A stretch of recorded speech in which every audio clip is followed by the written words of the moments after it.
Turning now to politics and more signs of strength for presumptive Democratic presidential nominee Joe Biden. A brand new poll from the New York Times and Siena College gives Biden big leads in 6 key battleground states, especially with white voters. Let's bring in our senior columnist, Rick Newman, to talk about this now. So, Rick, this kind of lead in these states, pretty startling, surprising for you that Biden is so ahead of Trump right now? Not really. It's a continuation of a trend. It's not a new trend. It's just a strengthening trend. Trump's overall approval rating has been falling because of the recession, obviously, and the pandemic that won't end. And that is benefiting Joe Biden. So Joe Biden seems to be leading in among the parts of the electorate that could make a difference in November. That includes moderate voters, big advantage there, independents.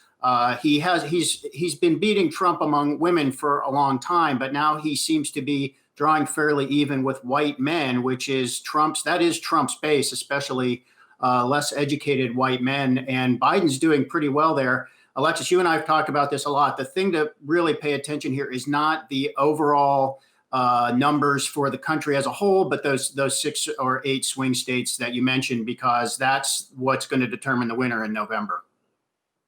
Rick, so many folks that we talk to they're not even factoring in a potential change in leadership yet into their decision-making process in terms of investments. Do you think it's time? Isn't it time to start pricing this in somehow? Yeah, part of the problem is there are 2 different scenarios to price in, though. One is if Joe Biden wins, but Republicans retain control of the Senate, which means he'll have a lot of trouble doing some of the things he wants to do. And some of Biden's plans would affect companies directly. He wants to raise the corporate tax rate from 21% to 28%, for example. And he wants to impose a minimum 15% tax on companies that pay less than that.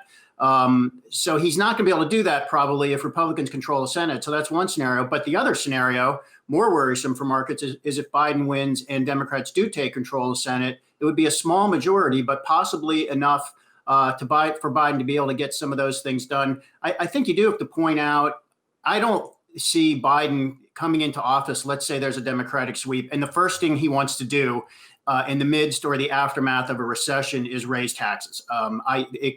If he goes that route, it might take a couple of years, or it might be phased in down the road or something like that.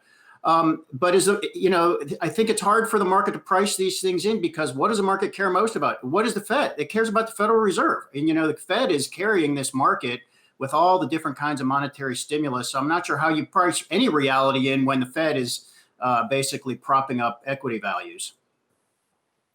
Well said. Yahoo Finance senior columnist Rick Newman. That's why we have you on. Appreciate it. Happy to do it. Hey investors, Zach Guzman here. Are you interested in learning more about the markets and getting the latest financial news? Well, then click right here to subscribe to our Yahoo Finance YouTube channel. Get the latest up-to-the-minute market analysis, big interviews in the world of finance, and information on how to manage your money every day wherever you are.